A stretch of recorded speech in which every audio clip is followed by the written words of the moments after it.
Mo kí àwọn ọmọ Ọlọ́run kárí ibi gbogbo tí ẹ ti ń gbọ́ mi. Ní òní, on the 19th, 2026, oṣù June. Mo wá dáhùn ìbéèrè mẹ́ta àti ohun Olúwa Ọlọ́run kan ṣoṣo fún àwọn ọmọ Ọlọ́run nípa àwọn tó tẹ̀ tí wọ́n sọ̀rọ̀ sí mi, tí wọ́n pè mí wípé mo against Tinubu, mi ò fẹ́ràn rẹ̀. Well, it is well. Bíbélì wípé ọ̀nà ènìyàn, èrè iṣẹ́ ènìyàn la ó san fún ọ̀nà aṣiwèrè tọ́ ní ojú ara rẹ̀. Bákan náà ni ìwé mímọ́ wípé àwọn èèyàn mi ṣègbé nítorí àìní ìmọ̀. Two, ọ̀rọ̀ orí mídíà bí a bá ti wà ń bẹ̀, èèyàn mẹ́ta la bá ń ṣòwò, ẹni tó mọ ohun tí à ń sọ àti ẹni tó ń tà sọ òtí ẹ̀yẹ àti àwọn jálù ẹ̀ṣà, àwọn jálù ẹ̀ṣà, àwọn tó ń monitor wa tí wọ́n dẹ̀ kórìíra wa tó ń fẹ́ crucify wa. So kò dẹ̀ lè ṣe kí àwọn nǹkan wọ̀nyẹn ó má sí ọjà mídíà nìyẹn. Ìyẹn nípa introduction àkọ́kọ́. Number two, fún tàwọn tó pè mí, tweet mi, síbí sọ̀rọ̀ nípa ọ̀rọ̀ bàbá Tinubu. Number two, ọmọ àlè nìkan ṣoṣo. I'm sorry for that word. Ọmọ àlè nìkan ṣoṣo ló lè against ara ilé ẹ̀ tó máa lọ support ara ìta torí wọ́n ní sí Àtíkù mo support lé àbí òbí kankan. Ọmọ àlè nìkan nílẹ̀ Yorùbá ló lè against ọmọ Yorùbá àbí tó lè sọ pé ká yọ ọmọ Yorùbá nípò ká fọmọ Benin sí. Bí ẹ bá wo ọ̀nà Ìjẹ̀bú Òde, Ṣàgámù lọ sọ́rẹ̀, bí ẹ bá wo bí wọ́n ṣe ń ṣe lọ àti ọ̀nà Iléṣà lọ s'Ákúrẹ́ wá sí Ìbàdàn, wọ́n dáwọ́ sí. Bí ìjọba míì bá wọlé, so ó dá wa lójú pé wọ́n á continue rẹ̀. So àwọn nǹkan wọ̀nyẹn ò lè jẹ́ kí ọmọ Yorùbá gidi kó sọ pé òun against Tinubu. Personally, my own opinion ni o. Ṣùgbọ́n bí irọ́ bá lọ lógún ọdún, ọjọ́ kan ni òtítọ́ máa bá. Tòótọ́ ṣe ìjọba Tinubu ṣará ìlú lóore. Torí òkóbó kì í bímọ síbi tí ó wà sítòsí ká má ba rí ẹ̀sí òun. Bákan náà ni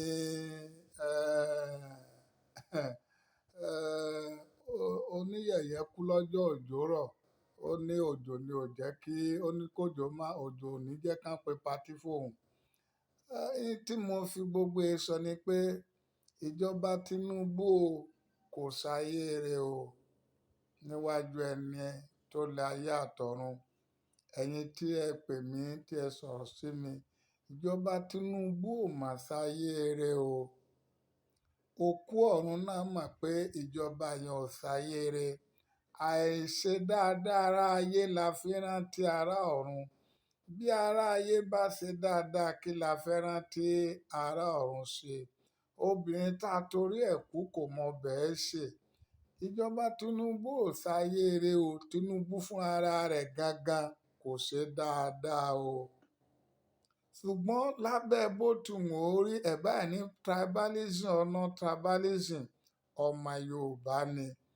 Tó bá parí ìjọba, wọn ò ní dárúkọ Tinubu mọ́, wọ́n ní ìgbà tí ẹ̀yà Yorùbá wà ń bẹ̀. Ìdí ẹ̀ ni èmi o, mi ò against ẹ̀ gẹ́gẹ́ bí ẹ ṣe rò ó. Àwọn àgbààgbà ilẹ̀ Yorùbá tá ń jẹ́ ọmọ Ọlọ́run, tá ń jẹ́ èèyàn gidi, at both Christianity, traditional, royal father, Islamic leader tá ń jẹ́ ọmọ Yorùbá, wọ́n nídìí láti súnmọ́ Tinubu bàbá wa láti bá sọ̀rọ̀ kó ṣe àwọn àtúnṣe. Àwọn àwáwí kan wà pé Nàìjíríà ti bàjẹ́ tẹ́lẹ̀. Bí ènìyàn kan bá ń sọ àwáwí bẹ́ẹ̀ pé bẹ́ẹ̀ ni Tinubu ṣe ba ayé àwọn tó ṣàwáwí bẹ́ẹ̀ ayé wọn bàjẹ́, orí wọn burú, wọn ò lè ṣàǹfààní, ìran wọn mẹ́rin ò ní soríire. Gbogbo ẹnikẹ́ni tó bá sọ pé Nàìjíríà ti bàjẹ́ ṣẹlẹ̀ pé bẹ́ẹ̀ ni Tinubu ba, kò sẹ́ni tó mọ̀ pé Nàìjíríà bàjẹ́. Ẹni olórí tó bá ti ń lọ sí ipò lórí ìyìn tó sọ pé òun fẹ́ lọ tún tó bàjẹ́ ṣe, kì í ṣe pé kó wá débẹ̀ tán kó máa complain. Tí Tinubu bá complain pé Nàìjíríà ti bàjẹ́ tẹ́lẹ̀ àtàwọn èèyàn tó débẹ̀ sọ pé ó ti bàjẹ́, ayé gbogbo àwọn tó bá ń sọ bẹ́ẹ̀ ayé wọn ti bàjẹ́ ni o. Every leader you are going to position in order to renew, to restructure, to rebuild, to correct the damages of something, of your kingdom, the kingdom you inherited by grace. When you get a leadership, you don't complain. Your vision, your memory is to correct the damages. Every leader that occupy a position, you are there to restructure, to renew, to rebuild, to correct what is wrong. Kì í ṣe pé kó wá dórí àléfà tán kẹ́ ẹ máa ó ti bàjẹ́ síbẹ̀. Ìgbà tẹ́ ẹ mọ̀ pé ó bàjẹ́ tẹ́ ẹ mọ̀ pé ẹ lè túnṣe kí lẹ́ ń lọ bẹ̀ fún. Gbogbo kí eléyìí ṣe ọ̀rọ̀ bàbá Tinubu nìkan ni mo sọ o. Every leader. So ìyẹn sọ̀rọ̀ gidi. Gbogbo nǹkan tèmi lọ pé òun gèsì bàbá Tinubu ọmọ Yorùbá ni. Ẹ báyìí ní tribalism, I supported him 100%. Tá bá yọ Tinubu kúrò ńbẹ̀, ọ̀nà ọ̀rẹ́ sí Ìjẹ̀bú Òde sí Ṣàgámù s'Ékòó tí wọ́n tún ṣe lọ lọ́wọ́, ọ̀nà Ìbàdàn sí Àkúrẹ́ tí wọ́n tún ṣe lọ lọ́wọ́. Báwo ni àti Àkúrẹ́ lọ sí Àbújá, báwo ló ṣe máa continue? Àwọn ọmọ Yorùbá gidi ò lè sọ pé kí ó kúrò ńbẹ̀. Bọ́tì ẹ̀yìn kan tí ò bá dáa ẹja sọ fún pé kò dáa. Tí ẹ bá dẹ̀ sọ fún tí ò bá gbà gẹ́gẹ́ bí tí bàbá Adébóyè sọ láìpẹ́ yìí, tí ò bá gba correction, ìgbẹ̀yìn ẹja máa wo tí ó kẹ́yìn ẹ̀. These are the things. No, èmi ò against ẹ̀. Ẹ má rí mi bí ẹni tó against, kì í ṣe orúkọ tẹ́ ń pè mí mọ̀ jẹ́. No, mi ò against ẹ̀. Mi ò lè criticize ẹ̀. I'm saying my own eléyìí Ṣóhunolúwa. That is number one. Ẹni tó ń travel káàkiri, Àjàlá travel ní Tinubu, the first president tí mo gbọ́ ní Nàìjíríà tó travel jù láyé, Tinubu ni. Láti ìgbà tó ti wọlé, kò dé Edo State láti campaign sí party ẹ̀ rí. Kò dé Ondo láti campaign rí. Àwọn ọmọ ara wọn máa lè wá síbẹ̀. Kò dé Èkìtì máa dìbò lọ́la báyìí. Kò dé Ọ̀ṣun. Ìfarahàn president náà fún ara rẹ̀ ní rally, ní election rally, mega rally state, ó máa gain ní grand state yẹn. A máa rán àwọn ọmọ ọ̀rọ̀ àpá èdè ká lọ máa sojú òun. Kí ló dé tó rán àwọn èèyàn ká lọ sojú òun? Kí ló dé tó rán Ọ̀ṣínbàjò kó lọ jẹ president fóun? Kí ló dé tó rán Àǹbọ̀dé kó ṣe president fóun? Ó wọlé tán a máa rán àwọn èèyàn. Ọbásanjọ́ lọ kàró ní villa, ó yẹra ọ̀ràn ẹ̀wọ̀n èèyàn síbẹ̀. Abdulsalam ṣe birthday, gbogbo former president wà bẹ̀, ó rán àwọn èèyàn sí wọn. Ìgbà tó dẹ̀ fẹ́ gorí àléfà kò rán èèyàn kó bá òun gorí àléfà wọn. Àwọn ìwà tí bàbá Tinubu kò hùwà ọmọ Yorùbá rárá àtọ èmi ò tiẹ̀ tí gbọ́ gbòòrò ọmọ Yorùbá ti ń ṣe àwọn ọ̀kan ẹ̀. Òun àti Wike parapọ̀, òun kọ́lé fún adájọ́, wọ́n kọ́lé fún adájọ́, wọ́n kọ́lé fún sọ́jà, wọ́n kọ́lé fún àwọn tíṣà, wọ́n kọ́lé fún kankan. Wọ́n kọ́lé fún adájọ́ nítorí pé ó lò wọ́n láti fi bà ọjọ́ ọ̀la orílẹ̀-èdè Nàìjíríà jẹ́. Ẹ wo rádaràda tí ìjọba yìí ń ṣe. Ó ṣeé ṣe kó má jọ òun gangan ní ṣe òkójá àwọn tó yẹ ká ló ń ṣe o. bẹ́ẹ̀nìyàn bá ti rí bẹ́ẹ̀nìyàn bá ti bá sọ̀tọ̀ á rí wọn bí ọ̀tá. Ó mú El-Rufai sínú ẹ̀wọ̀n, ó fi Yahaya Bello sílẹ̀. Yahaya Bello ń ra àgbàdo káàkiri, Yahaya Bello ó tún gbà pótí nínú ìjọba yẹn, ó tún wọ senate, ó dẹ̀ lóun bá corruption jà. Ìjọba tó bá corruption jà, tí ò fábò sí ìlú, tí ò mábò sí ìlú, tí ò sì múná wá, tí ò sí ọ̀nà, tí ò value àwọn ẹ̀mí, tí ò value ẹ̀mí ará ìlú, ẹ̀dẹ̀ ni ó ń ṣe dáadáa. Òkú ọ̀run náà mọ̀ pé ìjọba Tinubu ò ṣe dáadáa, ṣùgbọ́n ẹ jẹ́ kí gbogbo wa gbàdúrà fún kí àwọn àgbà ilẹ̀ Yorùbá, Christianity, Islamic, traditional, àwọn royal father wa, Christianity là wa, gbogbo àwọn àgbààgbà kí wọ́n lọ bá. Ó ti di olórí, ká má jẹ́ ó ṣubú, kí wọ́n advice ẹ̀, kí wọ́n bẹ̀ ẹ́. Wọ́n má dẹ̀ bẹ́ẹ̀ tó bá dẹ̀ gbọ́ it is less. Ìjọba tó ń lo àwọn tọ́ọ̀gì láti máa ṣèjọba, that is all. Mi ò against ẹ o, ẹ má rò pé mo against níwájú ọba àwọn ọba, mi ò against ẹ o. Báwo ni mo ṣe máa against ọmọ ìlú mi tí màá lọ máa support ọmọ ìlú bùnmí? Ṣé wọ́n máa ń ṣayé bẹ́ẹ̀ ní sá? 100% mo support ẹ̀. Adab lábẹ́ bó ti wọ́n rí, ọmọ ẹni ò lè sì dí bẹ̀bẹ̀ ká gbé ìlẹ̀kẹ̀ sí di ẹlòmíràn. Ṣùgbọ́n ìjọba ọ̀sáyé rẹ̀, ẹ wo ọ̀nà ìjọra Bádíà, ẹ lọ síbẹ̀. Ẹ wo ọ̀nà ìtọ́kìn sí Ẹ̀pẹ́, sí Ìkòròdú, ẹ lọ síbẹ̀. Ẹ lọ sí ọjà Jàkárà lẹ́kọ̀ọ́, ẹ lọ síbẹ̀ kẹ́ ẹ lọ wo àwọn nǹkan tí wọ́n sọ. Ẹ lọ wo cost of living ní Èkó kí Tinubu tó bẹ̀rẹ̀ ìjọba Èkó. Mo gbé kórìnà, mo gba rúùmù 36,000 rí agent agreement ní 2004 àbí 2005. Ẹ lọ wo nísìnyí, ẹ lọ wo iye tí wọ́n ń gba living. Ẹ̀ ń wọlé onílé lẹ́kọ̀ọ́, ẹ̀ ń wọlé onílé, ẹ̀ ń wọ̀nà lọ́nà. Ẹ fẹ́ rí àwọn mẹ̀kúnnù, àwọn mẹ̀kúnnù tẹ́ ẹ fẹ́ rí, àwọn lóde ń dìbò fún yín. Ẹ fìyà jẹ mẹ̀kúnnù. Ẹ wo tó ṣẹlẹ̀ báyìí, kó àwọn mẹ̀kúnnù láti odidi oṣù kan lé báyìí.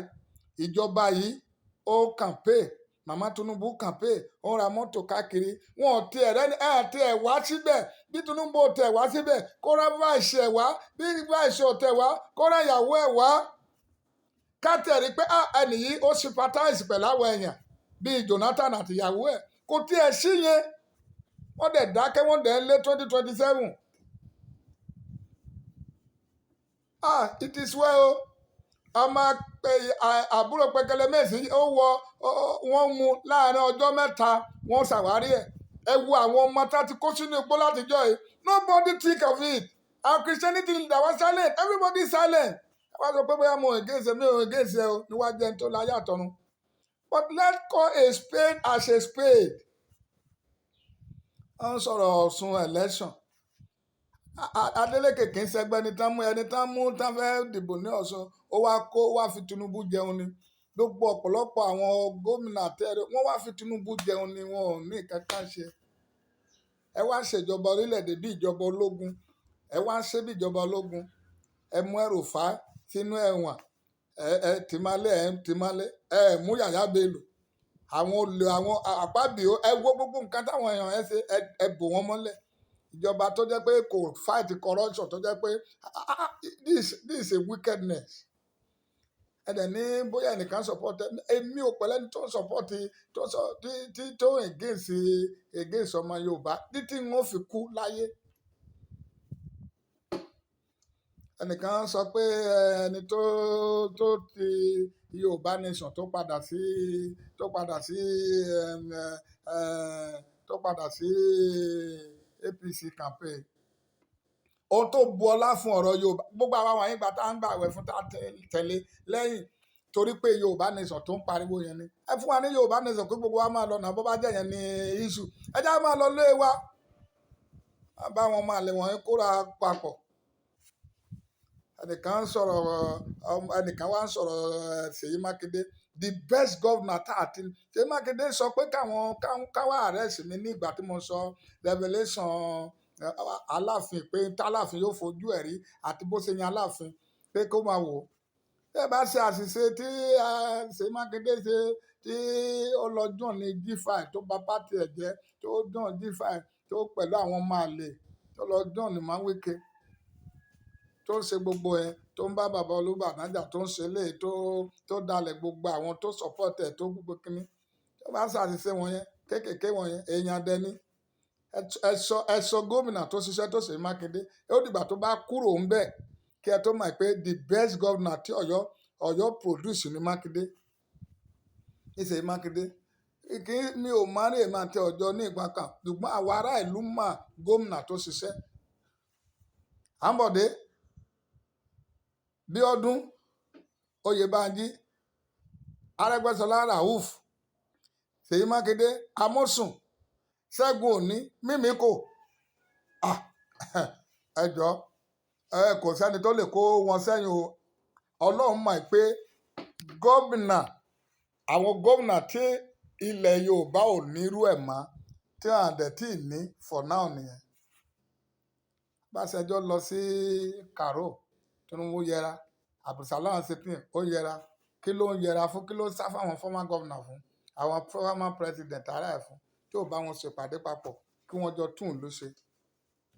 It is well o èmi ò against ẹ o ó wá ń lo adájọ́ ó ń lo gbogbo ọ̀nà láti ba political party ẹgbẹ́ ìjọ tí mo ti wà láyé ìjọba Tinubu ni mo ti ní ìgbà ayé Ọbásanjọ́ àrí pàtì tí ò kọjá local government ẹ̀ wọn ò disregister rẹ̀ rí nígbà tó mọ̀ pé kò fẹ́ ṣe rere kò dẹ̀ fẹ́ yí padà ó wá ń lo strategy láti máa wọn kọ́lé fún wọn àti Wike John wọn kọ́lé fún àwọn adájọ́ àwọn bá àwọn pàtì míì jẹ́ ò bá ẹ̀ ṣe ìfẹ́ Ọlọ́run yóò ṣẹ lórí Nàìjíríà mi ò ní kí o kúrò ń bẹ̀ o òun yóò ṣẹ.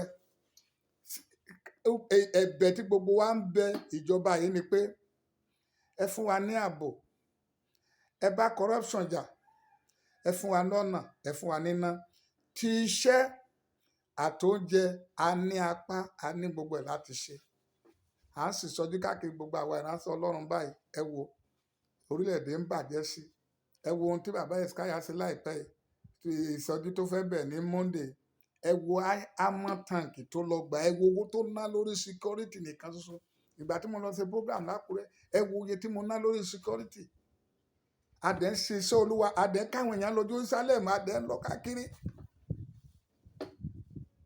à ń ṣàtúnṣe omi Babalọ́lá à ń sọ omi Babalọ́lá di omi borehole but a ṣàtúnṣe ìjọ a ṣàtúnṣe ìlú a ṣàtúnṣe iṣẹ́ ìránṣẹ́ a ṣàtúnṣe ọjọ́ ọ̀la àwọn ọmọ wa torí pé a fẹ́ mú àwọn èèyàn wọnú májẹ̀mú òkùnkùn tú omi yẹn àwa ń lo ní irú àrékérekè kò sí wàhálà a ti wà lẹ́nu ẹ̀ my name remain the same Israel Nasir Olúwagbémidìde my number remain the same 08038030562 àwọn kan dẹ̀ sọ pé mi gbé fóònù mo ń gbé fóònù o tó bá wà lọ́wọ́ mi tí mi ò bá rest mo dẹ̀ ń fàkókò ìdúpẹ́ lọ́wọ́ gbogbo àwọn ọmọ Ọlọ́run tí wọ́n ń raise at order tí wọ́n dá sí àjọ̀dún àwọn obìnrin tó kọjá ẹ ṣé gan mo dúpẹ́ o eléyìí ohun Olúwa ni ní ti Èkìtì àsíá Èkìtì ò tí ì kúrò lọ́wọ́ Oyèbánjí alẹ́ Monday májú Tuesday mo rí i pé